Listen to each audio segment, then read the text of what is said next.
Terima kasih Pak Darwito, terima kasih Prof. Ova dan Prof. Ratna. Saya minta maaf ini sinyalnya kurang bagus, jadi saya pakai HP yang gambar biar nggak ada suaranya. Saya minta maaf kalau saya tidak bisa menanggapi terlalu detail. Suara saya masuk ya? Masuk Dokter Prana, masuk. Ya. Karena baru dapat info agak mendadak. Tadi saya mengikuti paparan Prof. Ova dan Prof. Ratna. Dan kalau nggak salah nanti ada dari Menpan ya, Menpan RB. Bisa hadir nggak Pak Darwito? Bisa hadir. Katanya Dokter Teguh akan diwajibkan karena ada salah satu deputinya. Ya, saya kira tepat sekali kalau ada dari Menpan. Jadi kalau mengikuti paparan tadi, saya belum pernah terlibat langsung di dalam pengangkatan guru besar di rumah sakit pendidikan. Tapi PPSDM sudah beberapa kali memiliki guru besar dari Poltekkes yang pada tahun 2018 mungkin itu pertama kali kita memiliki guru besar dari Poltekkes. Yang sebelumnya kita belum pernah memiliki guru besar dari Poltekkes.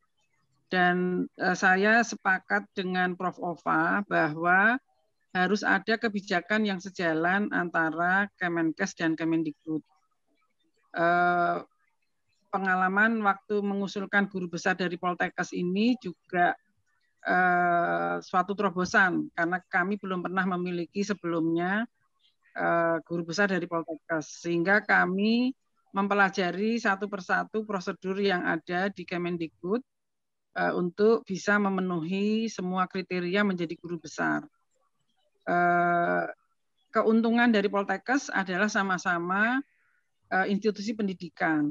Nah, kalau untuk rumah sakit pendidikan yang sebenarnya institusi utamanya atau lembaganya adalah rumah sakit, ini yang memang perlu kita bahas bersama antara Kemenkes dan Kemendikbud, dan juga peran Menpan saya kira akan sangat besar. Badan Litbang Kesehatan sebagai lembaga penelitian ini juga memiliki guru besar. Pada saat pengusulan guru besar dari Badan Litbangkes ini harus mendapat persetujuan dari LIPI sebagai pengampu untuk penelitiannya. Nah, ini artinya dua kementerian yang terkait, Kemenkes dan Kemendikbud, memang perlu membahas hal ini karena saya sepakat sekali bahwa kalau kita ingin mendapatkan dokter yang berkualitas, baik itu pendidikan dokter, profesi dokter atau dokter spesialis, kita membutuhkan para dokter pendidik klinis yang baik, yang berkualitas, yang memiliki pengalaman klinis, tetapi juga mumpuni untuk penelitian, dan mereka mampu sebagai pendidik. Nah, ini yang dua kementerian memang harus membahas ini dengan lebih detail. Pertanyaan-pertanyaan yang diajukan Dr. Darwito di awal, apakah bisa memiliki dua jabatan fungsional, ini Menpan nanti yang perlu membahas. Yang jelas pasti tidak akan ada penghargaan secara remunerasi yang duplikasi, ya. Bahwa kinerja nanti dihargai dengan insentif ataupun dengan tunjangan itu pasti, tetapi pasti tidak akan duplikasi. Kemudian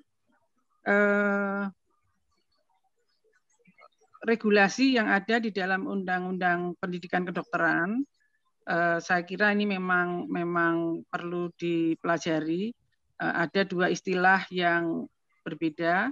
Apakah ini memang berbeda atau hanya istilahnya yang berbeda? Nanti teman-teman dari Kementerian Menpan RB ini yang karena menetapkan suatu jabatan fungsional tenaga kesehatan menjadi kewenangan dari Menpan.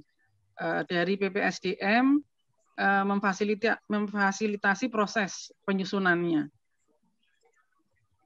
Di dalam jabatan tenaga kesehatan, setiap fasilitas pelayanan kesehatan itu harus membuat suatu peta jabatan. Nah, saya membayangkan kalau dengan selama ini yang sudah berlangsung, itu artinya setiap rumah sakit pendidikan dan di dalamnya ada prodi-prodi yang ada, mereka harus membuat suatu peta jabatan untuk jabatan nanti Dokdiknis yang nanti akhirnya bisa menjadi guru besar.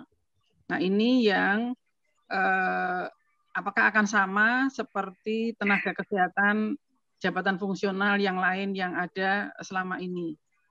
Ini yang memang kembali nanti Menpan, peran dari Menpan memfasilitasi dalam diskusi ini menjadi sangat penting.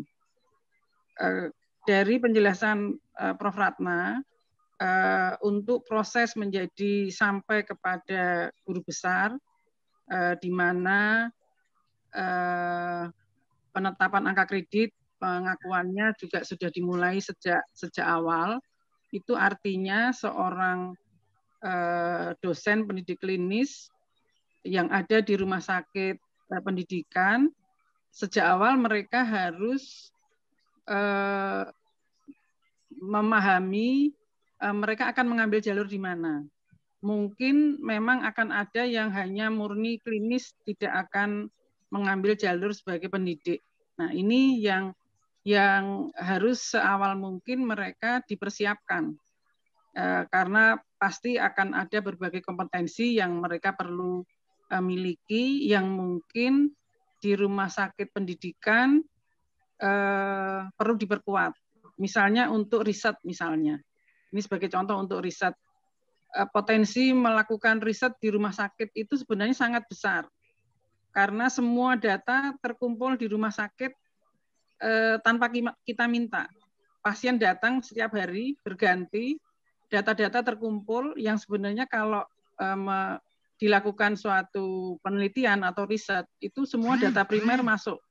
Nah, kan yang perlu disiapkan adalah bagaimana metodologinya, bagaimana kemampuan menganalisanya dan sebagainya. Ini yang rumah sakit pendidikan sangat mungkin untuk nanti dokternya memiliki kemampuan penelitian yang mumpuni seperti di para dosen yang ada di bawah Kemendikbud.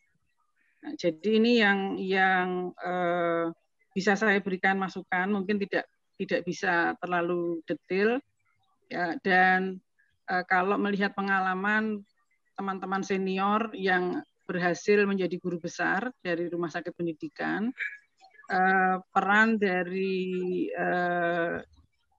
Dirjen Yankes, peran dari Sekjen ini sangat penting karena ada proses yang dilalui di internal Kemenkes, proses kepegawaian yang perlu juga disupport selain proses yang ada di FK, kemudian ke rektor dan seterusnya ke Kemendikbud. Jadi saya sepakat bahwa antara Kemenkes dan Kemendikbud ini perlu duduk bersama.